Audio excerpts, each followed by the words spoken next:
فلسفہ حسین تقوی کا نام ہے، فلسفہ حسین قربانیوں کا نام ہے، اور فلسفہ حسین سجدوں کا نام ہے۔ وہاں کربلا کی وادیوں اور گھڑیوں میں امام حسین نے بہت دعائیں مانگی۔ ایک شخص اپنی والدہ کے قبر پہ جاتا تھا اور قرآن پڑھتا تھا، تو خواب میں والدہ آئیں، کہنے لگی بیٹا قرآن کا نور تجھے گھیر لیتا ہے، بیٹا میں تجھے دیکھ نہیں سکتا، ایک عمل دیتا ہوں اور اس سے بہت فائدہ ہوگا۔ سورۃ اخلاص کا پڑھا ہوا ہدیہ اللہ کی رحمت سے نوروں میں، برکتوں میں اور اللہ کی رحمتوں میں پہنچتا ہے 100%، اور جو مراد مانگے اللہ عطا کرتا ہے۔ السلام علیکم ورحمۃ اللہ وبرکاتہ۔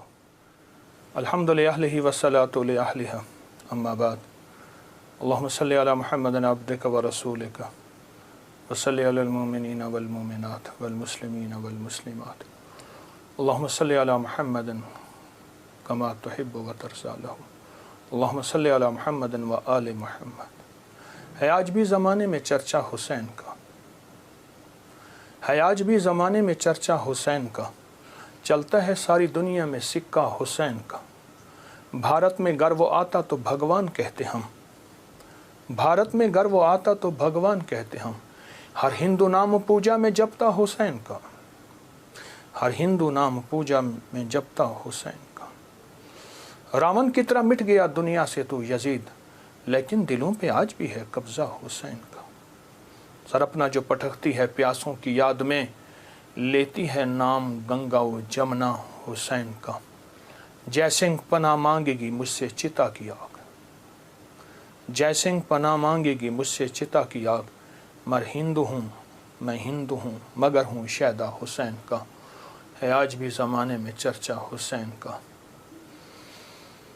ایک ہندو کا اظہار عقیدت ہے اس کے مذہب کے مطابق، اس کے ایمان اور اس کے عقیدے کے مطابق۔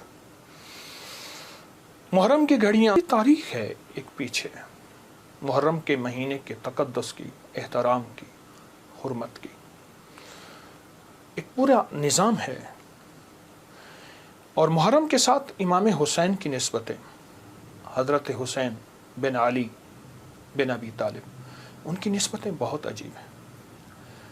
اب سوچنے کی بات یہ ہے کہ انہوں نے ہمیں دیا کیا ہے۔ امام حسین کی زندگی کا سب سے پہلا نظام تقوی ہے، اور تقوی نیکی کرنے کو نہیں کہتے۔ کسی نے حضرت عباس رسول اللہ صلی اللہ تعالی وسلم کے چچا، ان کے بیٹے حضرت عبداللہ بن عباس سے پوچھا تقوی کس چیز کا نام ہے؟ تو پوچھا نہ کرنے کا نام ہے، کرنے کا نام تو نہیں ہے۔ فرما دیجئے کیا کرنے کا نام، کیا نہ کرنے کا نام؟ فرمایا تقوی گناہ نہ کرنے کا نام ہے۔ ایک بندہ بہت زیادہ نیکیاں کرتا ہے اور پھر بہت گناہ کرتا ہے، اس کو متقی نہ کہا جائے گا۔ فلسفہ حسین تقوی کا نام ہے، فلسفہ حسین قربانیوں کا نام ہے۔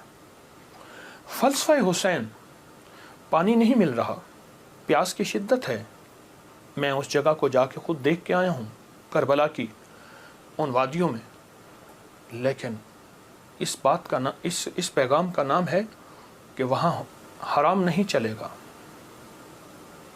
وہاں مشکوک نہیں چلے گا، وہاں حلال طیب اور طاہر زندگی چلے گی۔ ایک نظام ہے۔ اور فلسفہ حسین سجدوں کا نام ہے کہ جنگ جاری ہے اور نماز کا وقت آیا، آدھوں نے نماز پڑھی، آدھوں نے جنگ کی، پھر انہوں نے نماز پڑھی، سجدے قضا نہیں ہوئے اور سجدے ادا ہوئے ہیں۔ اور فلسفہ حسین دعاؤں کا نام ہے۔ وہاں کربلا کی وادیوں اور گھڑیوں میں امام حسین نے بہت دعائیں مانگی، اور وہ دعاؤں کی پوری کتابیں اس وقت موجود ہیں۔ وہ دعائیں کیا تھیں؟ جس میں اللہ کی محبت، جس میں اللہ کے ساتھ عشق، جس میں اس کی ذات عالی کے ساتھ تعلق اور محبت، ان دعاؤں کا نام ہے۔ اور فلسفہ کربلا کا ایک پیغام دیتا ہے کہ خیال کرنا، جب ایک طرف حق ہے اور ایک طرف نہ حق ہے، اور وہ حق حلال کی شکل میں آئے، طیب طاہر کی شکل میں آئے، حلال کی شکل میں، طیب طاہر کی شکل میں آئے، تو پھر حلال کبھی نہ چھوڑنا، اور حرام کے اوپر تمہیں کائنات کیا تخت مل جائے اس کو کبھی اس کے قریب نہ جانا۔ زندگی کا ایک سفر میں آپ طے کر رہے ہیں اور طے کریں گے موت تک۔ وہ ہستیاں زندگی کا سفر طے کر گئیں، لیکن انہیں ہم مردہ نہیں کہیں گے۔ بلیا سی مرنا نہیں گور پہ آ کوئی ہو، کہ ہم مرنے والے نہیں ہیں۔ اللہ کے عاشق ہمیشہ زندہ ہوتے ہیں، اور اللہ کے عاشق ہمیشہ زندہ ہوتے ہیں اور زندگی کا سفر طے کرتے ہیں۔ عاشق ہمیشہ زندہ ہوتے ہیں، اور عاشقوں کی زندگی ہی اصل زندگی ہے، اور وہ زندگی ایسی زندگی ہے جس زندگی کے بعد موت نہیں ہے۔ ایک عجیب واقعہ علامہ جلال الدین سیوطی رحمۃ اللہ نے لکھا ہے، ایک شخص اپنی والدہ کے قبر پہ جاتا تھا اور قرآن پڑھتا تھا۔ تو خواب میں والدہ آئیں، کہنے لگی بیٹا تو آ کے نا کچھ دیر بیٹھ جایا کر، پھر قرآن پڑھا کر، اس سے پہلے قرآن نہ پڑھا کر۔ کیوں؟ جب تو آتا ہے قرآن کا نور تجھے گھیر لیتا ہے، بیٹا میں تجھے دیکھ نہیں سکتی، تیرے قرآن پڑھنے سے میری قبر نوری، نورانی، روحانی، اس میں روشنی، اس میں برکت، لیکن میں تجھے دیکھنا بھی چاہتی ہوں، ماں ہوں۔ ماں کی مامتا بیٹے کو دیکھ کے بھی کلیجہ ٹھنڈا کرتی ہے۔ یہ زندہ ہوتے ہیں، ان کو موت نہیں آتی، انتقال ہوتا ہے۔ انتقال کہتے ہیں منتقل ہوتے ہیں ایک عالم سے دوسرے عالم۔ یہ عالم شہود ہے، عالم ارواح سے آئے ہیں ہم، اور عالم برزخ کا سفر ہمارا جاری ہے، آنے والا ہے، جس کا نام موت ہے، فنا ہے۔ ان ہستیوں نے ہمیں ایک پیغام دیا، ان ہستیوں نے ہمیں ایک زندگی کا سبق دیا کہ کبھی بھی زندگی میں اگر یہ نظام آ جائے تو پھر حلال اور حرام کی پہچان کرنی ہے، پھر حق اور ناحق کی پہچان کرنی ہے، اور حلال اور حرام میں اگر کنبا جا رہا اور معصوم بچے جا رہے، اور پھر یہ نہیں دیکھنا کہ کون جا رہا، پھر دیکھنا یہ ہے کہ اللہ کی راہیں سچی راہیں کون ہیں اور کہاں ہیں اور کیسے ہیں۔ امام حسین کی زندگی میں اور ان کا جتنا بھی قافلہ تھا، ان کی زندگی میں کچھ وظائف بھی ملتے ہیں جو میں لوگوں کو بہت بتاتا ہوں، اور اس سے بہت فائدہ ہوتا ہے اور اس سے بہت نفع ہوتا ہے۔ ایک عمل دیتا ہوں، بہت زندگی میں کام آئے گا، ان مبارک گھڑیوں کے حوالے سے ایک عمل دیتا ہوں اور اس سے بہت فائدہ ہوگا۔ وہ عمل یہ ہے کہ آپ 2 تسبیح سورۃ فاتحہ کی پڑھیں، اول آخر 3 دفعہ درود شریف، اور سورۃ فاتحہ کی 2 تسبیح پڑھ کے اور اس کا ہدیہ حضور کے گھرانے کو ہدیہ کریں،